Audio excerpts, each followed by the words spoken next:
آج میں آپ کو اسلام کی تاریخ کا ایک ایسا سچا واقعہ سنانے والا ہوں جسے سن کر آپ کی آنکھوں میں آنسو آ سکتے ہیں۔ یہ اس زمانے کی بات ہے جب بنی اسرائیل ایک بہت بڑے امتحان میں مبتلا تھے۔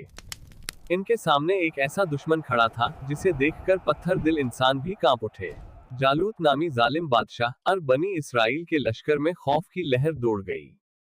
بڑے بڑے بہادر سپاہی بھی گھبرا گئے اور کون ہن تھی، مگر اس مجمع میں ایک نوجوان تھا، ایک چرواہا تلواہا جس کے ہاتھوں میں تلوار نہیں۔ اس کا نام داؤد علیہ السلام تھا۔ اس نوجوان کے دل میں نہ دنیا کا لالچ تھا، نہ موت کا ڈر تھا، بس اللہ پر ایک پختہ یقین تھا۔ اس نے آگے بڑھ کر جالوت کو للکارا اور اللہ کا نام لے کر گوپھن چلائی۔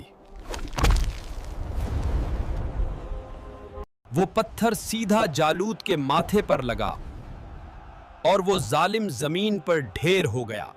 اس دن اللہ نے ثابت کر دیا کہ طاقت اسلحے میں نہیں، ایمان میں ہوتی ہے، اور جو اللہ پر بھروسہ رکھے، اللہ اسی کے ہاتھوں سے ناممکن کو ممکن بنا دیتا ہے۔